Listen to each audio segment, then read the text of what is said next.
Bismillahirrahmanirrahim. Assalamualaikum warahmatullahi wabarakatuh. Alhamdulillah wassalatu wassalamu ala Rasulillah Sayyidina Muhammad ibn Abdillah wa ala alihi wa sahbihi wa mawalah. La hawla wa la quwwata illa billah. Rabbi shrah li sadri wa yassir li amri wahlul 'uqdatam min lisani yafqahu qawli. Rabbana zidna ilman warzuqna fahman bi rahmatika ya arhamar rahimin. Walhamdulillahi rabbil alamin. Hadratul muhtaramin yang kami hormati, para kasepuhan, para tokoh masyarakat, para ustadz, para kiai, para haji, wabil khusus pengurus DKM Masjid Al-Mizan BSD Bumi Serang Damai, Kota Serang yang dirahmati Allah. Alhamdulillah, bersyukur kita kepada Allah karena di pagi hari ini kita semua dapat bermuwajjahah, dapat bertatap muka, dapat bertemu kembali bersama para jamaah salat subuh Masjid Al-Mizan. Mudah-mudahan pertemuan ini merupakan pertemuan yang diberkahi oleh Allah Subhanahu wa taala, dan mudah-mudahan hadirnya kita di majelis ini, di tempat ini, dicatat oleh Allah Subhanahu wa taala sebagai amal soleh yang nanti ketika di yaumul hisab nanti, amal-amal soleh inilah yang akan menyelamatkan kita. Di yaumul hisab nanti, di akhirat nanti, amal-amal soleh sekecil apapun yang kita lakukan, insya Allah inilah yang akan menjadi penyelamat kita dari azabnya Allah Subhanahu wa ta'ala. Amin ya rabbal alamin. Para jamaah rahimakumullah, insya Allah pada pagi hari ini kita akan lanjutkan pengajian tafsir kita, yakni surat Al-Adiyat, ya, surat Al-Adiyat. Insyaallah sebagaimana biasa, sebelum kita kaji, kita baca bareng-bareng dulu, biar apa? Biar tambah semangat. Jadi biasanya kalau habis subuh diajak ngaji, bawaannya semangat, ya, bukan ngantuk tapi semangat. Maka agar menambah semangat kita, ya, kita senam mulut dulu dengan mengaji. Sudah siap? Kita subuhnya semakin awal ini, ya, jadi kemungkinan ya kita tidak lama insyaallah. Semakin subuh. Subuhnya tetap, cuma jamnya yang jam 4 nanti minggu depan atau dua minggu yang akan datang itu subuhnya jam 4 lewat 8 gitu. Makin awal. Tetap sebenarnya subuhnya sama, yakni waktu terbit fajar. Makin subuh. Baik. A'udzu billahi minasy syaithanir rajim. Bareng. A'udzu billahi minasy syaithanir rajim. Bismillahirrahmanirrahim. Bismillahirrahmanirrahim. Wal 'adiyati dhabha.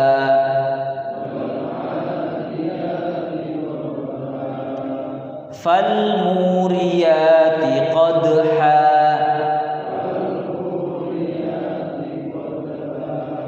Fal mughirati subha.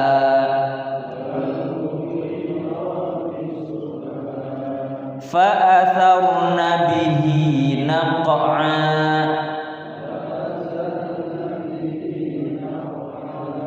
Fa wasaqna bihi jam'a.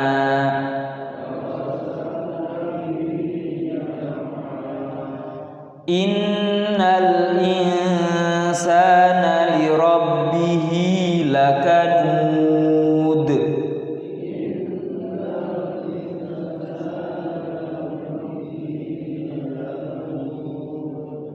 Wa innahu ala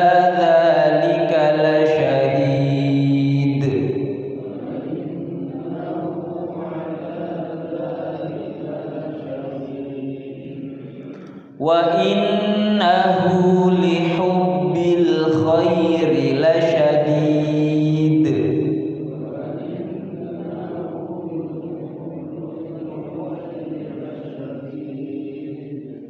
Afala ya'lamu idza bu'thira ma fil qubur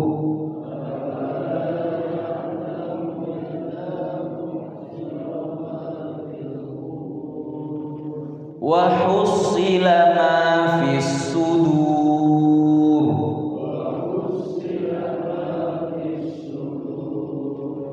inna rabbahum bihim yawma idzin la khabir.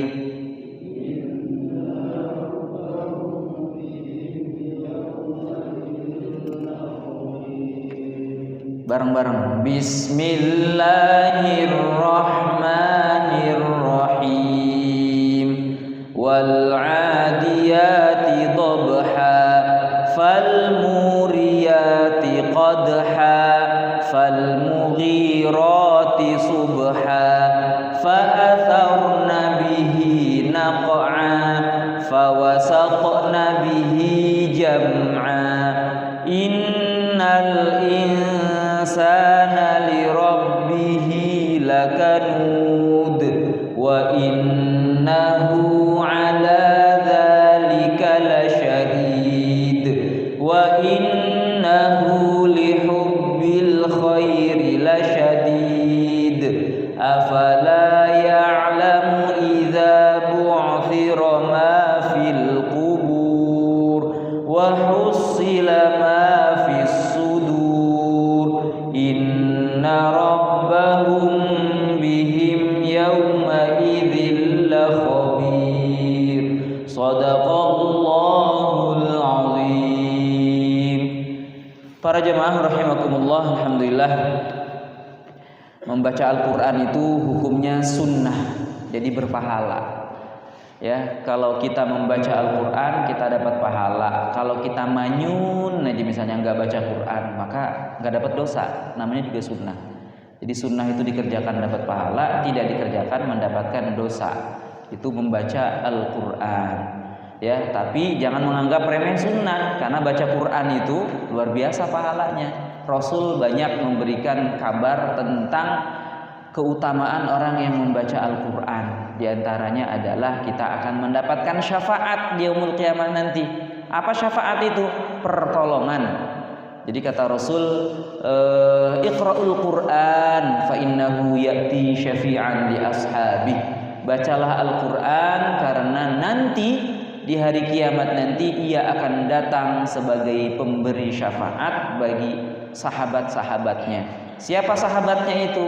Orang yang membaca Al-Qur'an dan orang yang mengamalkannya. Adapun memahami Al-Qur'an dan mengamalkan Al-Qur'an itu jauh hukumnya itu lebih utama dari membaca Al-Qur'an, yakni wajib. Kenapa wajib? Karena Al-Qur'an ini adalah pegangan dan pedoman hidup kita. Kita bisa mengenal halal haram karena kita memahami Al-Qur'an. Kita bisa mengenal mana hidayah, mana dhalalah, mana petunjuk, mana kesesatan kalau kita bisa memahami Al-Qur'an. Sehingga para ulama menghukumi mengkaji Al-Qur'an, memahami Al-Qur'an dan mengamalkan Al-Qur'an itu hukumnya wajib. Mudah-mudahan hadirnya kita di sini merupakan salah satu aktivitas amalan yang dapat menggugurkan dosa kewajiban tadi, ya, insyaallah. Mudah-mudahan amal ibadah kita diterima oleh Allah Subhanahu wa taala. Amin ya rabbal alamin. Para jamaah rahimakumullah, surat Al-Adiyat dinamakan Al-Adiyat tanpa waw. Jadi bukan wal adiyat tapi Al-Adiyat, ya, tanpa waw. Ini sebagian ulama menyatakan ini surat Makkiyah, seperti yang dikatakan oleh Ibnu Mas'ud dan sebagainya.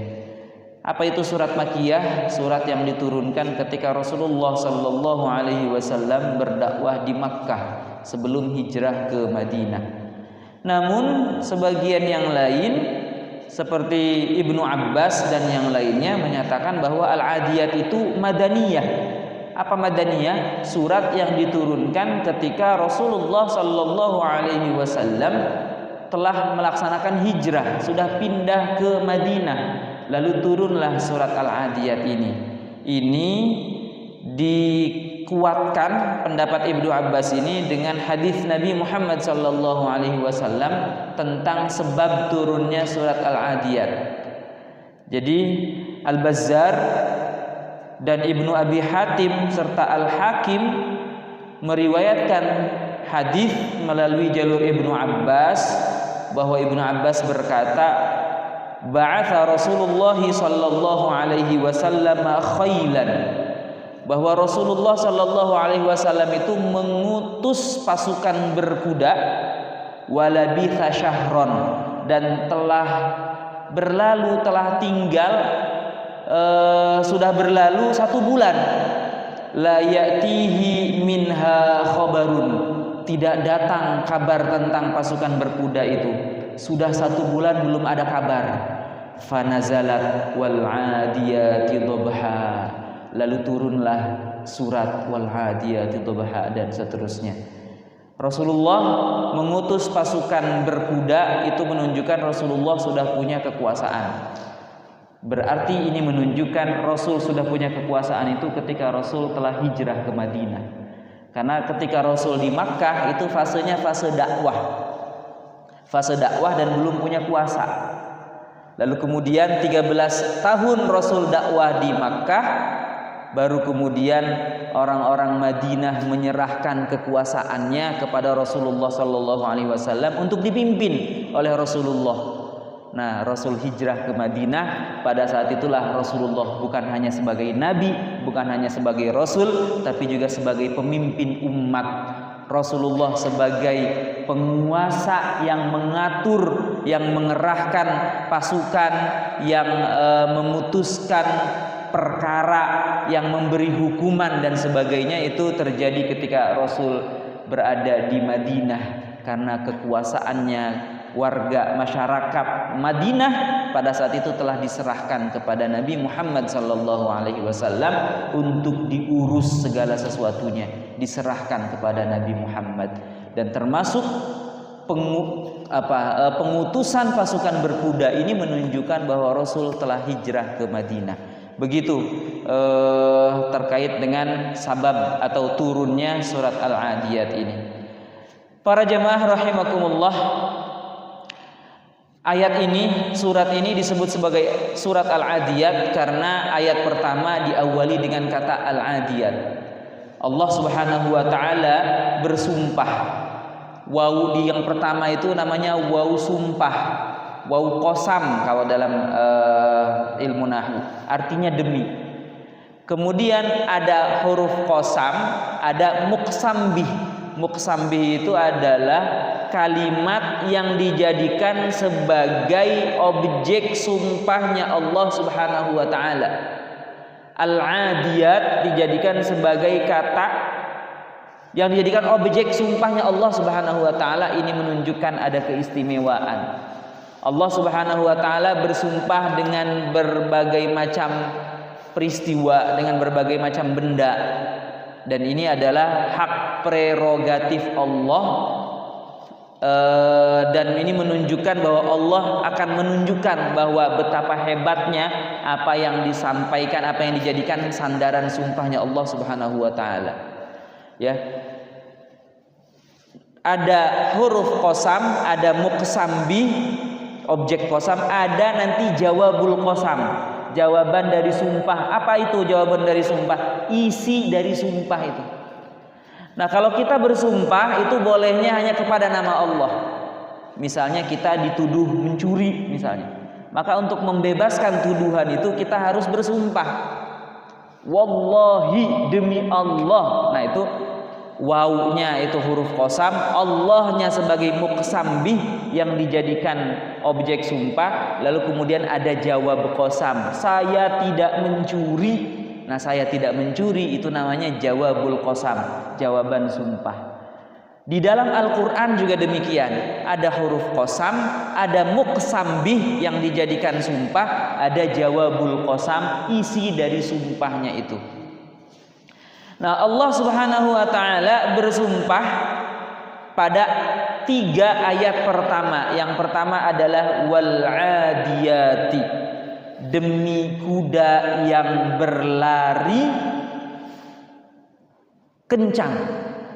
Al-adiyat dalam tafsir Al-Jalalain dimaknai al-khayli ta'du fil ghazwi. Jadi al-adiyat itu adalah kuda yang berlari di dalam peperangan. Jadi demi kuda yang berlari kencang, dobhan. Dobhan itu maknanya terengah-engah. Wa tadbahu dobhan, dan terengah-engah dobhan. Huwa sautu ahwafiha idza adat. Jadi dobhan itu maknanya adalah sautu ahwafiha, suara nafasnya kuda, idza adat, apabila kuda itu berlari. Berarti apa? Terengah-engah itu apa? Kalau kuda lari, ada yang suka naik kuda di sini? Ngos-ngosan gitu ya. Jadi suara ngos, tapi bukan karena kecapean, bukan. Tapi karena suara nafasnya. Kalau ngos-ngosan kan kita lelah ya. Aduh, ngos-ngosan gitu ya. Ya, jadi ya terengah-engah gitu ya. Demi kuda yang berlari terengah-engah. Kuda ini istimewanya kuda. Jadi kuda ini adalah binatang tunggangan yang paling diandalkan ketika kita melakukan perjalanan jauh. Betul. Ya dulu kan belum ada kereta, belum ada wush, belum ada kereta cepat gitu kan ya. Belum ada, apalagi busway. Belum ada ya, busway adanya di Jakarta. Wush juga ada di Jakarta. Jadi di Saudi ada kereta cepat. Ya, kereta cepat itu adanya sekarang ini. Ya dulu sarana transportasi yang paling nomor 1 itu adalah kuda. Kuda itu dia selalu taat kepada tuannya. Dia nggak pernah protes kalau diminta sama tuannya itu. Selelah apapun dia, kemudian sepanas apapun dan sedingin apapun, ketika si tuannya itu memacu kuda, maka kuda langsung ngiprit, langsung lari secepat-cepatnya. Ya, beda dengan kuda yang pakai mesin. Itu bergantung kepada bahan bakar, bergantung kepada stamina mesinnya juga. Kita lanjutkan, fal muriyati qadhan. Fal muriyati, fa di situ menunjukkan huruf ataf urutan. Jadi diajak lari, kuda itu diajak lari, lalu setelahnya al-muriyati, yang memercikkan api. Maknanya al-khayli turin naro, kuda yang memercikkan api, qadhan, karena benturan tapal kudanya itu. Bihawafiriha, dengan tapal kakinya, dengan kuku kakinya itu. Jadi kuda itu kan ada kukunya. Idza sarat fil ardi dzatil hijarati bil laili, apabila kuda itu berjalan di muka bumi, dzatil hijarati, yang bumi itu mengandung bebatuan, bil laili, di malam hari.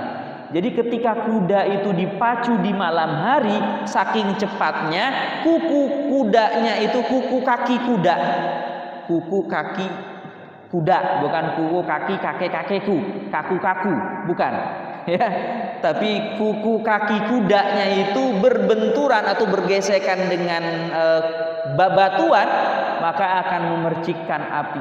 Apalagi kalau di malam hari. Wah, itu kelihatan percikan apinya. Ini menunjukkan bahwa kegagahan kuda. Jadi kuda itu gagah, binatang tunggangan yang gagah. Pertama, dia diajak lari cepat meskipun di malam hari. Dan di malam hari itu ketika diajak berlari cepat, maka dia akan memercikkan api dari kakinya itu. Dalam ayat ketiga Allah berfirman fal mughirati subha. Ada fa lagi, berarti itu urutan berikutnya. Maka atau lalu al mughirati, kuda itu menyerang subhan di pagi hari.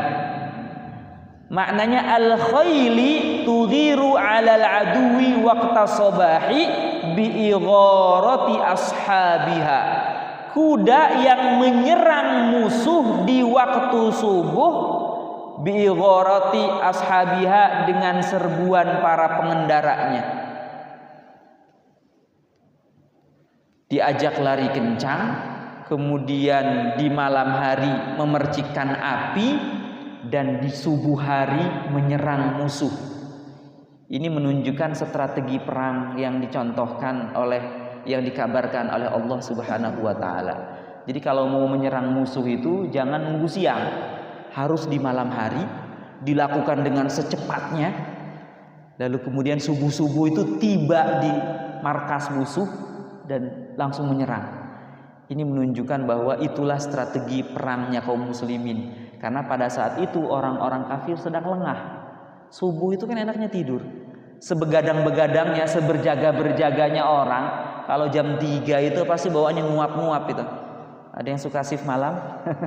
Enggak tahu. Shift malam yang mengalaminya, bagaimana kerja di malam hari itu? Betulkah demikian? Kalau sudah jam 3, jam 2 atau jam setengah 4, apalagi menjelang subuh itu bawaannya gitu ya, menguap-nguap.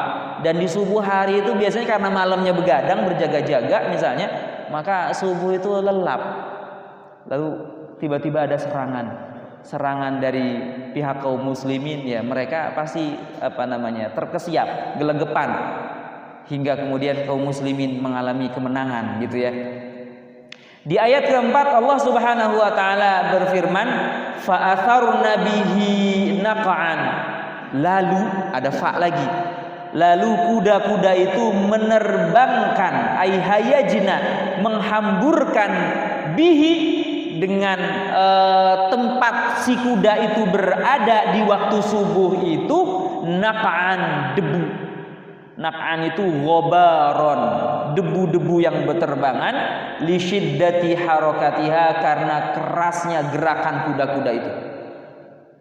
Jadi urutannya diajak lari kencang di malam hari, kemudian memercikkan api saking kencengnya dan saking kerasnya itu pijakan si kakinya kuda itu. Lalu kemudian di subuh hari sudah ketemu di markas musuh. Dan yang keempat adalah di situ kuda menyerang musuh dengan menerbangkan debu-debunya karena saking kencangnya.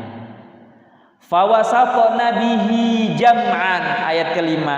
Fawasatna bihi, lalu kuda-kuda itu menerobos bihi, dengan debu-debu yang berterbangan itu, jam'an, di tengah-tengah perkumpulan musuh, minal aduwi, dari kalangan musuh, aisirna wasatahu, yakni si kuda itu menjadi berada di tengah-tengah tempatnya musuh. Itu 5 ayat yang pertama Allah menggambarkan bagaimana, ini sebenarnya menggambarkan bagaimana kaum muslimin yang berperang dengan menunggang kuda.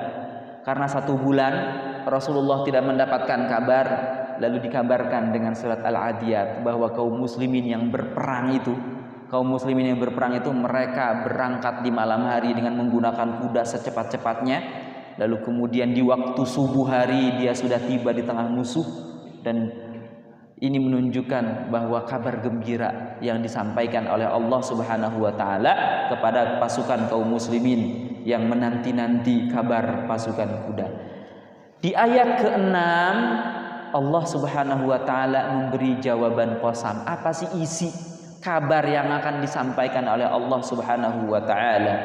Allah berfirman, innal insana lirabbihi lakanud. Sesungguhnya manusia. Apakah semua manusia? Para mufassir menjelaskan manusia yang kafir. Karena dari kalangan kaum muslimin tidak semua begitu.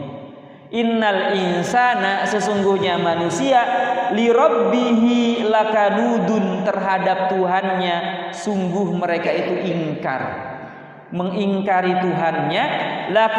Lakafurun yajhadu ni'matahu ta'ala, yakni kafur, mereka itu mengingkari nikmat-nikmat Allah Subhanahu wa ta'ala. Sebagian ulama mengatakan ini semua manusia, baik muslim maupun kafir. Orang kafir itu sudah jelas mengingkari nikmat Allah, mengingkari hidayah adanya Nabi Muhammad sallallahu alaihi wasallam, mengingkari tentang Al-Qur'an, itu orang kafir jelas. Dan kaum muslimin juga ternyata ada yang mengingkari nikmat Allah. Kadang-kadang kita itu yang diingat-ingat adalah cobaannya, yang diingat-ingat adalah musibahnya, yang diingat adalah peristiwa-peristiwa sedihnya, sehingga dia kurang bersyukur. Sementara nikmat-nikmat Allah yang lain yang sebegitu banyaknya dilupakan. Maka Allah berfirman, innal insana li rabbihi lakanud, sesungguhnya manusia itu terhadap Tuhannya lakanud, sungguh mengingkari nikmat Allah Subhanahu wa ta'ala. Kadang kalau kita dikasih sakit gigi aja misalnya, itu apa yang kita rasakan? Sakit gigi itu seolah-olah semuanya rasanya sakit.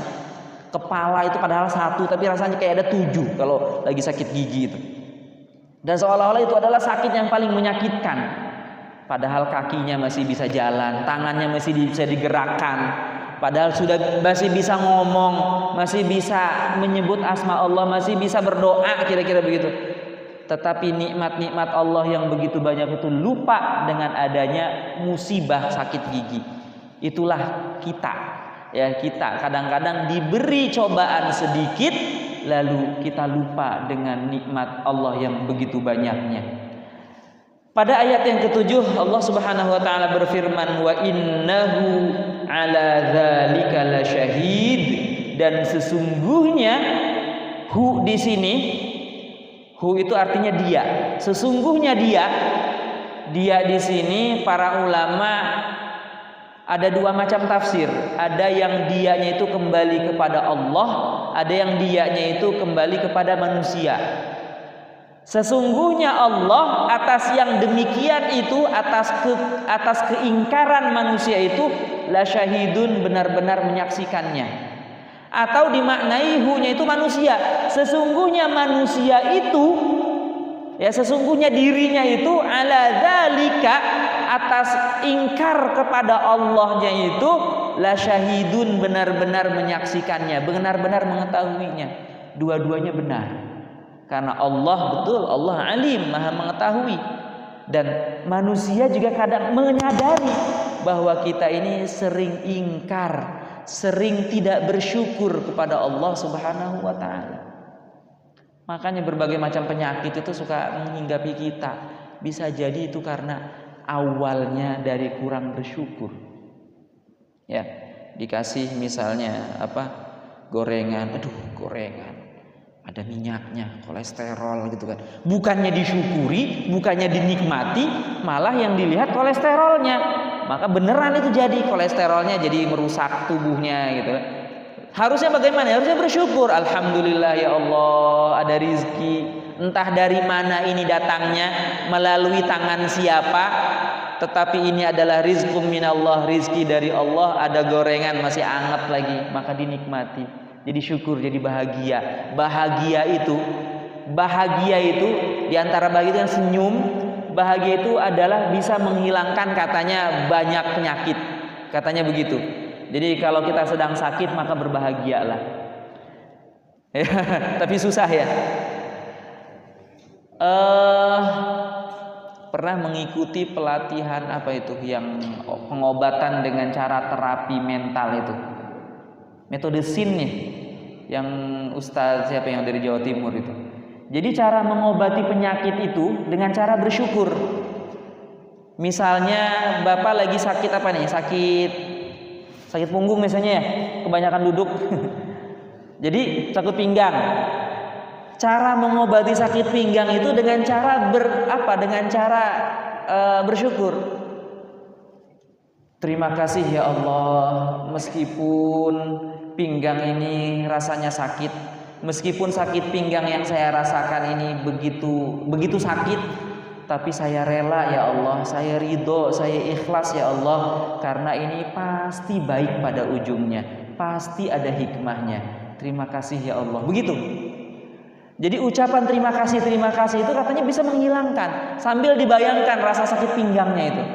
Jadi pikiran kita fokus kepada pinggang kita yang sedang sakit, lalu kita mengucap, ya Allah, meskipun sakit pinggang yang saya rasakan ini begitu sakit, tapi saya rela ya Allah, saya ikhlas ya Allah, saya bahagia menerimanya, karena pasti ada hikmahnya, pasti baik pada ujungnya.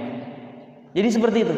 Ada kata-kata syukur itu katanya bisa menghilangkan rasa sakit, termasuk sakit apapun. Sakit apa?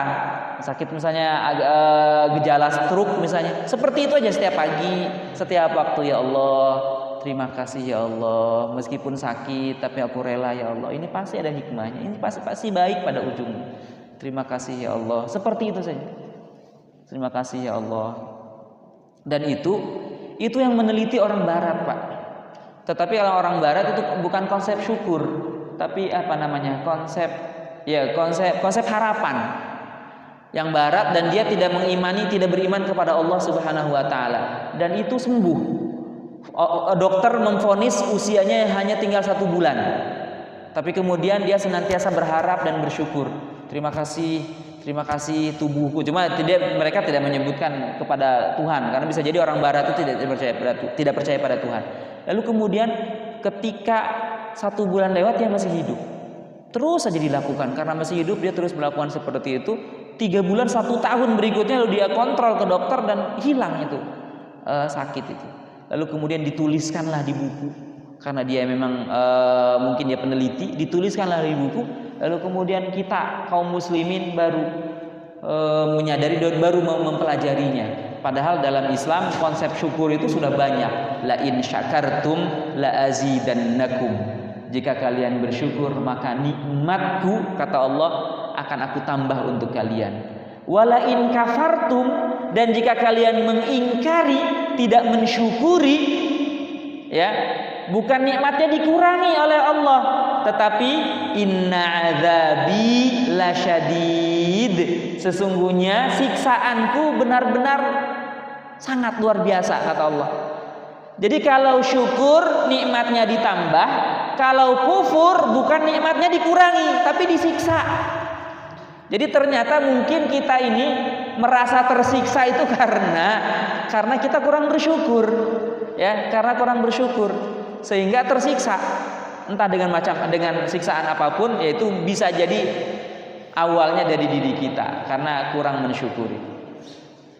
Para jemaah rahimakumullah, Allah Subhanahu wa taala melanjutkan dalam ayat ke-8, wa innahu lihubbil khairi lasyadid, dan sesungguhnya manusia, hunya ini sepakat, 10 ulama sepakat bahwa hunya ini kembali kepada manusia. Sesungguhnya manusia lihubbil khairi, akan cinta harta, lasyadidun, benar-benar sangat. Manusia itu sangat mencintai harta. Ini ada kaitannya dengan surat berikutnya yang sudah kita bahas, yaitu di surat apa itu? Surat Al-Qari'ah. Surat Al-Qari'ah atau surat setelahnya At-Takatsur, Alhaakumut Takatsur itu ya.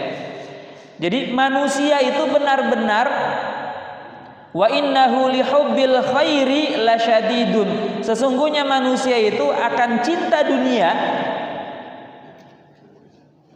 Manusia itu benar-benar cinta dunia, lasyadidun, benar-benar syadid, sangat cinta, lalu ujung-ujungnya fayabkhulu bihi, lalu dia bakhil dengan harta itu.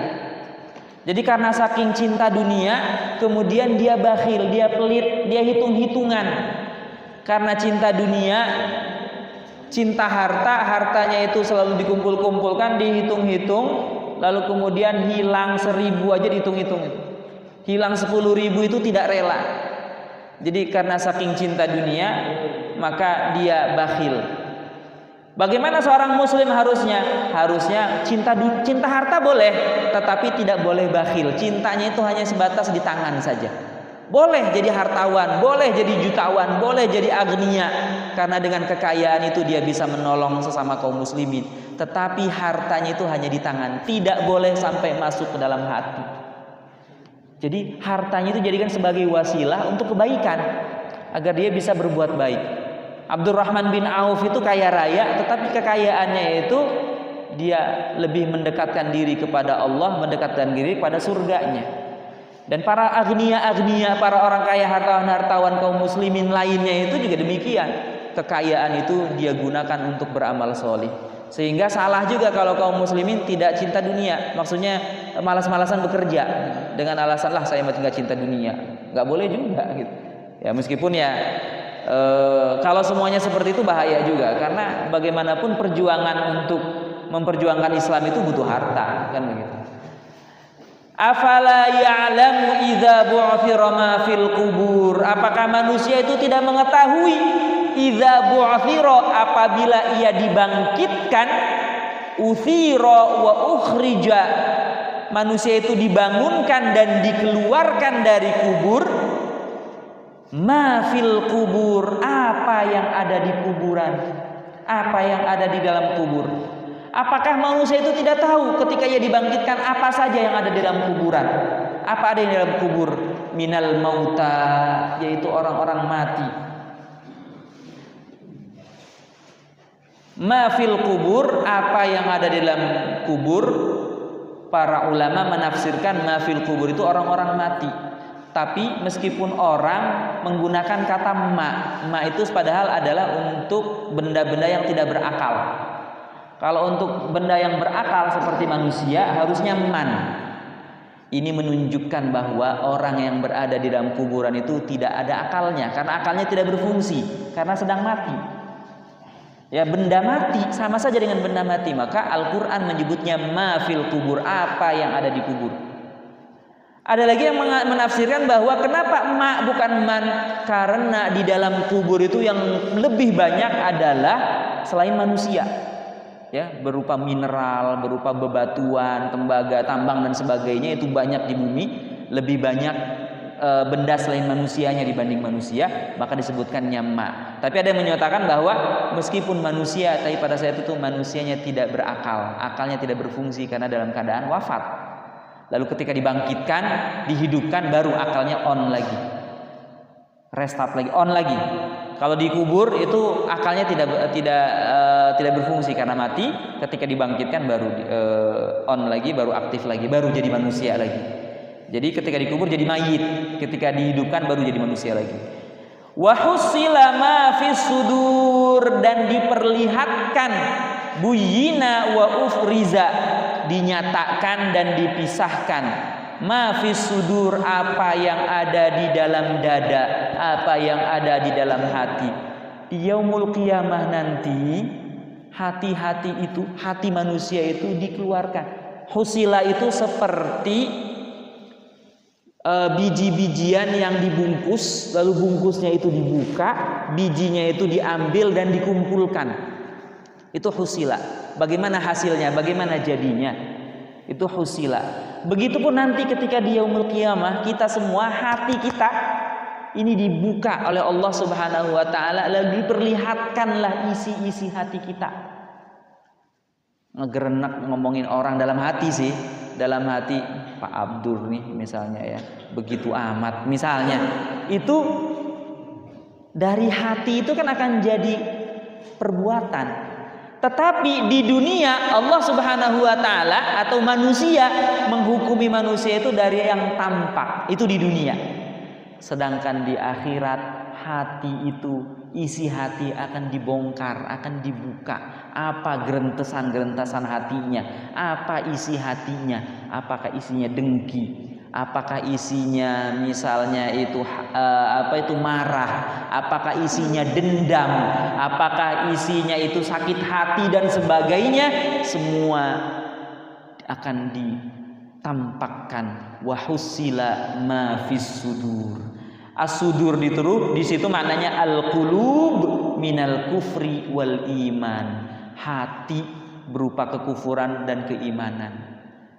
Kayak misalnya kita sholat tadi subuh, semuanya sholat jamaahnya, tetapi kan kita nggak tahu niat sholatnya seperti apa. Apakah karena Allah atau karena kepaksa, misalnya karena malu sama anak mantu di rumah lagi nginep misalnya, kalau nggak sholat subuh berjamaah jadi kayak gimana diomongin sama anak misalnya, atau karena apalah, wallahu a'lam.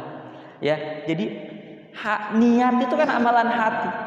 Di dunia itu tidak tampak, tapi nanti di akhirat semua akan ditampakkan. Maka hati-hatilah dengan hati kita. Jangan asal main hati, kira-kira begitu ya. Jangan meskipun dalam hati itu ya di dunia ini kita bebas, tidak kena hukuman, tetapi di akhirat nanti akan ditampakkan. Wa husila ma fi sudur inna rabbahum bihim yauma idzil khabir.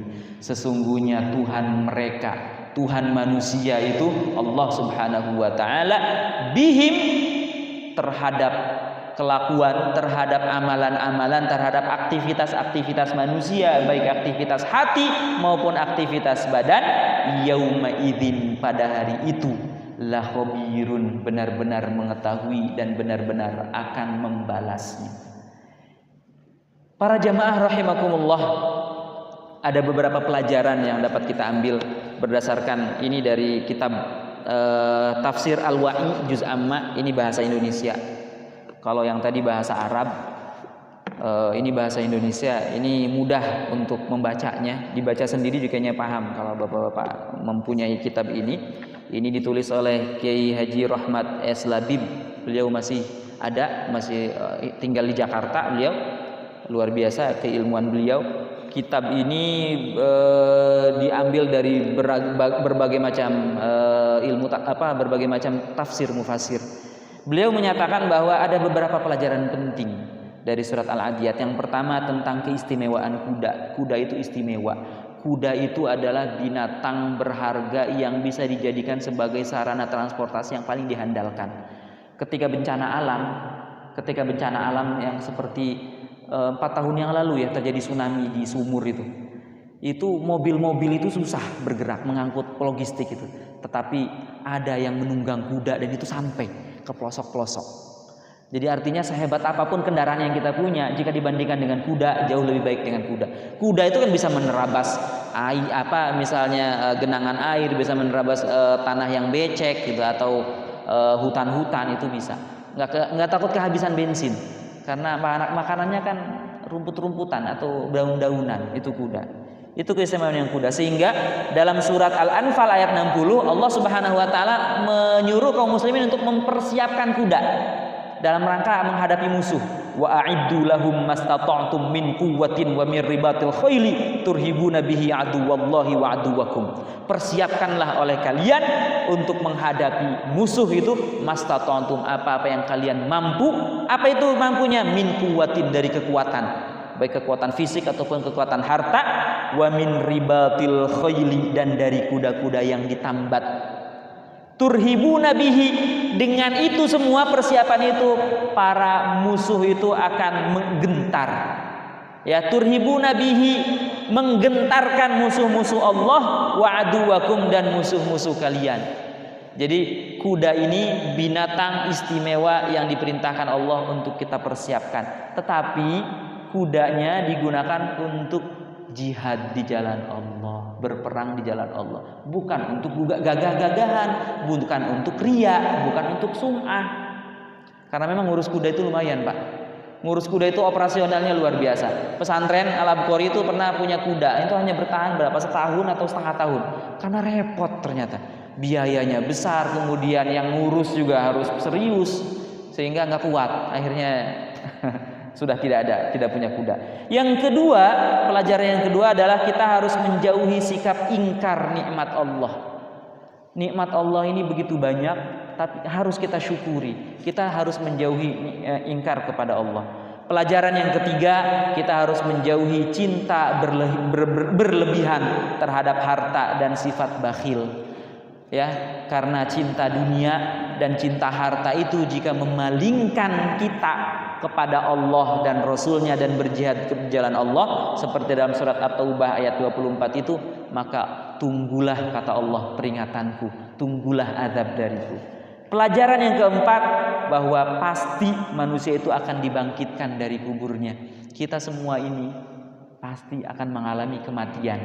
Sehebat apapun kita, sesakti apapun kita, pasti akan mengalami mati. Entah esok atau lusa, atau jangan-jangan hari ini, atau baru keluar dari ruangan ini, atau kapanpun ya. Masalah kapanpun itu adalah urusan Allah. Tetapi kita harus mempersiapkan diri agar kita menghadap Allah dalam keadaan husnul khotimah. Dan kita nanti akan dibangkitkan dari kubur, sehingga kita akan mempertanggungjawabkan amal perbuatan kita. Ternyata bukan cuma perbuatan zahir yang kita pertanggungjawabkan, tetapi amal dalam hati pun akan diperlihatkan oleh Allah Subhanahu wa taala. Pelajaran yang keenam adalah balasan terhadap amal pada hari kiamat. Jadi amal kita di dunia akan dibalas oleh Allah Subhanahu wa taala. Setelah itu kemudian apa yang bisa kita pelajari dari kuda perang? Kuda perang itu sehebat apapun kuda, dia patuh terhadap tuannya. Selelah apapun dia, ketika tuannya ngajak berlarian, dia berlari secepat-cepatnya meskipun di malam hari. Dan dia tidak takut menghadapi musuh, bahkan ketika dia mati. Bahkan kalau perlu mati pun dia akan dilakukan. Itulah kuda. Dan begitulah seharusnya kita, sikap kita di hadapan Allah Subhanahu wa taala. Selelah apapun kita, ketika Allah menyuruh kita bangun malam, maka bangunlah di malam hari. Selelah apapun ketika Allah menyuruh kita sholat subuh berjamaah, maka sholatlah. Dan sepayah apapun yang kita alami, ketika Allah menyuruh kita berkorban, maka berkorbanlah. Ketika Allah menyuruh kita berjuang, berjihad, berperang di jalan Allah, maka lakukanlah peperangan itu meskipun dampaknya adalah mati. Itulah yang seharusnya kita lakukan.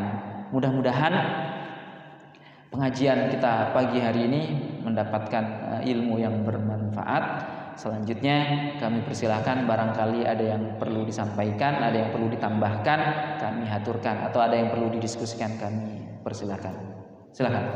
Baik, sebelum ditutup ada satu lagi pelajaran, yakni obat penyakit hati. Jadi kufur nikmat, cinta harta yang berlebihan yang menghinggapi manusia itu adalah sakit hati. Dan dalam surat Al-Adiyat ini Allah sebutkan obatnya.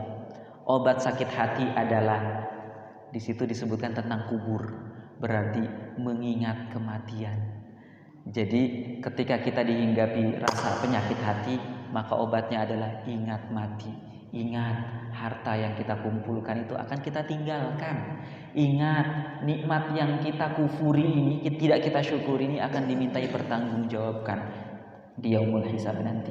Mudah-mudahan kita semua terhindar dari penyakit hati, dan kita semua memiliki hati-hati yang bersih, sehingga kata Allah Subhanahu wa taala di yaumul qiyamah nanti, ya ayyuhan nafsul mutmainnah, wahai diri jiwa yang tenang, udkhulu fi ibadi, masuklah kalian ke dalam golongan hamba-hambaku, wadkhuli jannati, dan kita dipersilahkan masuk surga, masuklah ke dalam surgaku, kata Allah. Amin ya rabbal alamin. Mudah-mudahan kita semua termasuk golongan yang diridhoi oleh Allah Subhanahu wa taala. Kita sama-sama berdoa. Allahumma shalli ala sayyidina Muhammad wa ala ali sayyidina Muhammad.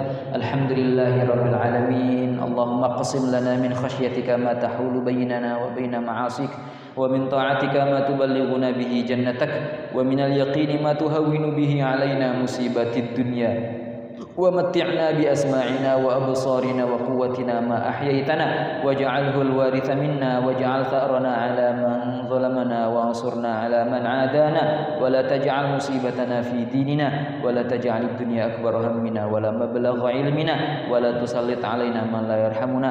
Allahumma anfa'na bima 'allamtana wa 'allimna ma yanfa'una wa zidna 'ilma.